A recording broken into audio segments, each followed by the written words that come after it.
കോൺഗ്രസിൽ പുനഃസംഘടന കീറാമുട്ടിയായി നിൽക്കുകയാണ്. ഏതൊരു ചെറിയ അതായത് തൊക്കട നേതാവിനെ ഇളക്കിയാൽ പോലും ആകെ പ്രതിസന്ധിയാവും. പ്രാദേശികമായ വികാരം ആളിക്കത്തും. തദ്ദേശ സ്വയംഭരണ സ്ഥാപനങ്ങളിലേക്ക് വരും മാസങ്ങളിൽ നടക്കാനിരിക്കുന്ന തെരഞ്ഞെടുപ്പിൽ കോൺഗ്രസിന് കനത്ത തിരിച്ചടിയാവുകയും ചെയ്യുമെന്ന് നേതൃത്വത്തിന് നന്നായി അറിയാം. ഈ സാഹചര്യം കണക്കിലെടുത്താണ് KPCC അധ്യക്ഷനായ കെ സുധാകരൻ മുതിർന്ന നേതാവ് AK ആന്റണിയെയും ചെന്നിത്തലയും പോയി കണ്ട് സമവായ ശ്രമങ്ങൾ നടത്തിയത്. കെ സുധാകരൻ്റെ അഭിപ്രായത്തിൽ KPCC പ്രസിഡന്റ് അങ്ങനെ തന്നെ നിലനിൽക്കും. പിന്നെ ഉള്ളത് DCC പ്രസിഡന്റുമാരാണ്. അവരിൽ പലരും തന്നെ യാതൊരു പണിയും എടുക്കാതെ ഇങ്ങനെ ഇരിക്കുകയാണ്, അനങ്ങാപ്പാറ പോലെ ഇരിക്കുകയാണ്. അവരെ തട്ടി മാറ്റി പുതിയ DCC നേതൃത്വത്തെ കൊണ്ടുവന്നാൽ മാത്രമേ തദ്ദേശ സ്വയംഭരണ തെരഞ്ഞെടുപ്പിലും വരാനിരിക്കുന്ന നിയമസഭാ തെരഞ്ഞെടുപ്പിലും കോൺഗ്രസിന് മുന്നോട്ട് പോകാൻ പറ്റുകയുള്ളൂ, അല്ലെങ്കിൽ കോൺഗ്രസിന് നേട്ടമുണ്ടാക്കാൻ കഴിയുകയുള്ളൂവെന്ന് കെ സുധാകരൻ AK ആന്റണിയെയും രമേശ് ചെന്നിത്തലയെയും അറിയിച്ചിട്ടുണ്ട്. ചെന്നിത്തലയാകട്ടെ സതീശനെതിരെയുള്ള VD സതീശനെതിരെയുള്ള കെ സുധാകരൻ്റെ പടയൊരുക്കത്തിൽ മുമ്പെങ്ങുമില്ലാത്ത വിധം ഇപ്പോൾ കടുത്ത പിന്തുണയും നൽകിയിട്ടുണ്ട്. ധൈര്യമായി മുന്നോട്ട് പൊയ്ക്കോളൂ എന്നാണ്. എന്നാൽ KPCC പ്രസിഡന്റിനെ ഉൾപ്പെടെ മാറ്റി മുഴുവനൊരു ശുചീകരണം നടത്തണമെന്നാണ് VD സതീശൻ്റെ മോഹം. VD സതീശൻ ഉദ്ദേശിക്കുന്നത് അയാളുടെ ഇഷ്ടക്കാരൻ ഒരാളെ KPCC പ്രസിഡന്റ് ആക്കുക, എന്നിട്ട് നിയമസഭാ കക്ഷി നേതാവായി തന്നെ തിരഞ്ഞെടുക്കുക, അങ്ങനെ താൻ മുഖ്യമന്ത്രിയാവുക എന്ന ഒരു വളഞ്ഞ മോഹമാണ് VD സതീശന് ഉള്ളിൽ ഇങ്ങനെ കിടന്ന് തിളയ്ക്കുന്നത്. അതുകൊണ്ട് VD സതീശൻ്റെ മോഹത്തിൻ്റെ കടക്കൽ കത്തിവെക്കാൻ വേണ്ടി രമേശ് ചെന്നിത്തല വിശാലമായ ഒരു ഗ്രൂപ്പ് സഖ്യത്തിനും രൂപം നൽകിയിട്ടുണ്ട് പാർട്ടിക്കുള്ളിൽ. വളരെ രഹസ്യമായിട്ടാണെങ്കിലും ആളുകൾക്കൊക്കെ അറിയാം ചെന്നിത്തല VD സതീശനെതിരെ കളിക്കുന്നുണ്ട് എന്ന് കൃത്യമായി അറിയാം. അപ്പോഴാണ് കെ സുധാകരൻ പരസ്യമായി എന്ത് പറയുന്നത്, പിന്തുണ തേടി ചെല്ലുന്നത്. പുനഃസംഘടനയുടെ ഫോർമുല ഇതാണ്, ഇങ്ങനെ ആയിരിക്കണം. എന്താണ്? 10 ജനറൽ സെക്രട്ടറിമാരെ ആവശ്യമുണ്ട് KPCCക്ക്. അപ്പോൾ 10 ജനറൽ സെക്രട്ടറിമാരെന്ന് പറയുമ്പോൾ സന്ദീപ് വാര്യരൊക്കെ അതിനകത്ത് ഒരു പക്ഷേയെങ്കിൽ കയറി കൂടിയേക്കാം. ഒരു പക്ഷേയെങ്കിൽ നല്ല ഉറപ്പായും സന്ദീപ് വാര്യരൊക്കെ ജനറൽ സെക്രട്ടറിമാരായി മാറിയേക്കും.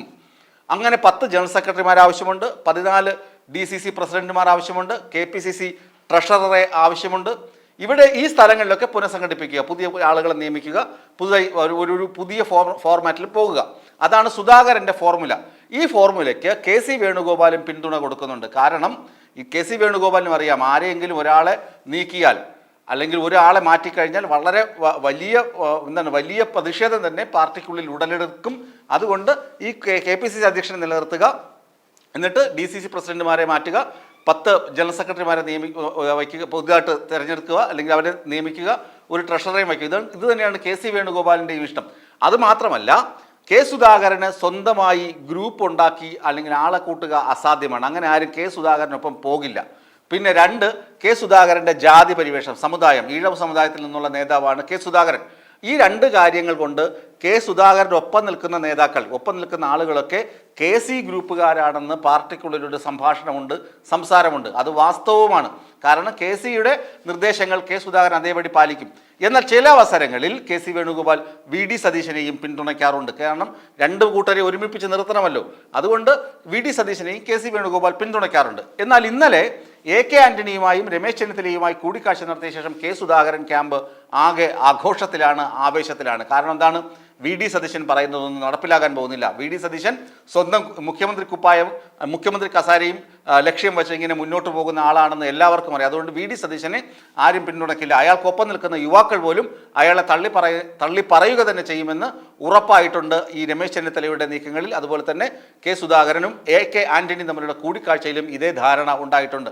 എന്നാൽ വരുന്ന 26, 27 തീയതികളിൽ, ഇങ്ങനെ അടുത്തുപോയി, ഡിസംബർ 26, 27 തീയതികളിൽ കർണാടകയിലെ ബെൽഗാവിൽ വെച്ചിട്ട് ഗാന്ധിജിയുടെ 100ാം അനുസ്മരണം, അതായത് ഗാന്ധിജി 1924 ബെൽഗാവിൽ കോൺഗ്രസ് സമ്മേളനം നടത്തിയിരുന്നു. അതിൻ്റെ സ്മരണ പുതുക്കാൻ കോൺഗ്രസ് ഹൈക്കമാൻഡ് AICC അവിടെ ഒരു യോഗം ചേരുന്നു. 2 യോഗം ചേരുന്നുണ്ട് 2 ദിവസങ്ങളിലായി AICC യോഗം. ആ യോഗത്തിൽ കേരളത്തിൻ്റെ മാത്രമല്ല മറ്റ് സംസ്ഥാനങ്ങളുടെയും പുനഃസംഘടന ചർച്ചയാകും. അപ്പോൾ ആ ചർച്ചയിൽ എല്ലാവരും മാറണം, പ്രതിപക്ഷ നേതാവ് അടക്കം മാറണമെന്ന തീരുമാനം വന്നാൽ കെ സുധാകരന് പണി കിട്ടും. കാരണം കെ സുധാകരനും മാറിയിട്ട് പുതിയ പ്രസിഡന്റിനെ KPCCയിൽ അവരോധിക്കേണ്ടി വരും. അപ്പോൾ ഒരുപക്ഷെ VD സതീശന് പ്രതിപക്ഷ നേതൃസ്ഥാനവും ഇപ്പോൾ തുടരുന്നത് പോലെയുള്ള പദവികളും നഷ്ടമാകും. പിന്നെ വേറൊരു പദവിയായിരിക്കും VD സതീശന് ലഭിക്കുക എന്നൊരു സംസാരവും പാർട്ടിക്കുള്ളിലുണ്ട്. അപ്പോൾ ഏതായാലും 26, 27 തീയതികളിൽ നടക്കുന്ന AICC സമ്മേളനം കേരളത്തിലെ കോൺഗ്രസിൻ്റെ ഭാവിയെയും ബാധിക്കുന്നതാണ്. ഏതായാലും രമേശ് ചെന്നിത്തലയും കെ സുധാകരനുമൊക്കെ കൈകൊടുത്ത നിലയ്ക്ക് മിസ്റ്റർ VD സതീശൻ ഒന്ന് സൂക്ഷിക്കുന്നത്, ജാഗ്രത പാലിക്കുന്നത് നന്നായിരിക്കും.